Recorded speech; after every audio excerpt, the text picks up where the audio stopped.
이낙연 전 대표의 창당에 합류하지 않은 조응천 이원욱 의원이 제3지대 함께 공천을 관리하자. 그래서 하나의 기구를 만들자라고 제안을 했습니다. 들어보시죠.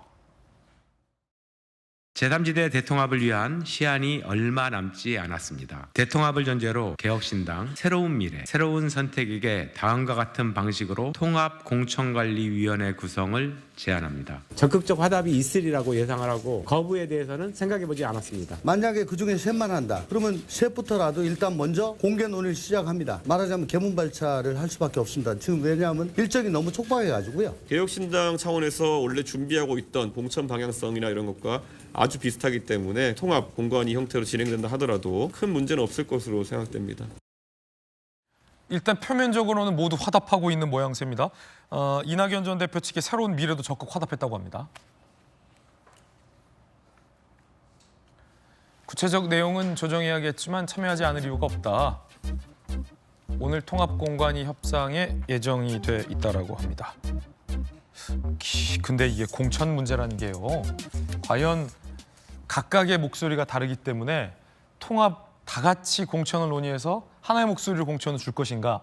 이른바 선거연대랑 좀 비슷해요. 공천연대랑도 좀 비슷하고 그건 당을 합치는 것보다 더 사실은 어려운 일 아니겠습니까? 그렇죠. 지금 당도 못 합치시는 분들이 통합공관위를 어떻게 하겠다는 건지 잘 모르겠고요. 일단 지금 원론적인 차원에서는 동의를 한다고 하더라도 그 통합공관위에서 부적격자가 나왔을 때 그러면은 각 당이 그러니까 개혁신당, 새로운 미래 또 그 이원욱 의원과 조응천 의원의 세력 뭐 그런 분들이 따라야 될 의무가 없기 때문에 이제 그때 문제가 발생할 거예요. 예를 들어 조응천 이원욱 의원이 이낙연 전 대표의 이선 후퇴를 요구했잖아요.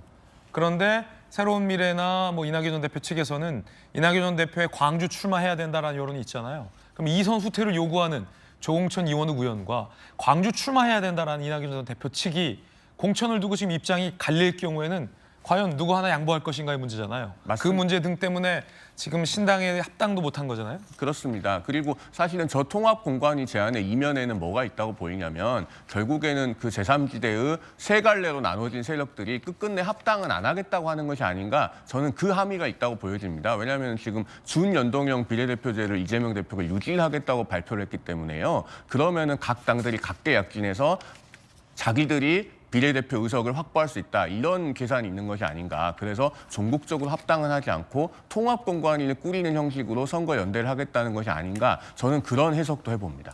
그렇군요. 그런가 하면 이낙연 전 대표가 개항을 이재명 대표 지역에 나가라는 이준석 전 대표 발언에 대해서 입장을 밝혔다고 하는데요. 들어보시죠. 이낙연 총리 입장에서는 이재명 대표의 비민주적인 당 운영에 대해 가지고 지적을 많이 하셨기 때문에 저라면은 개항 갑니다. 굉장히 상징성이 있는 움직임이 될 수 있겠죠. 일일이 말하지 않겠습니다. 말해서 도움이 되면 하겠지만 도움이 안 되면 말하지 않는 것이죠. 그게 지혜입니다. 점잖게 말씀하셨지만 조규현 변호사님 대꾸할 가치가 없다. 보통 저런 표현이죠. 그렇죠. 출마하지 않겠다는 의사 명백히 밝히고 있고 계속 반복적으로 밝히고 있는데도 스토커처럼 계속 저렇게 생각에 한 톨도 하지 않는 개항을 해 출마를 하라고 하니까 언급할 가치를 못 느낀다는 표현을 점잖게 하신 거라고 보여지고요. 예.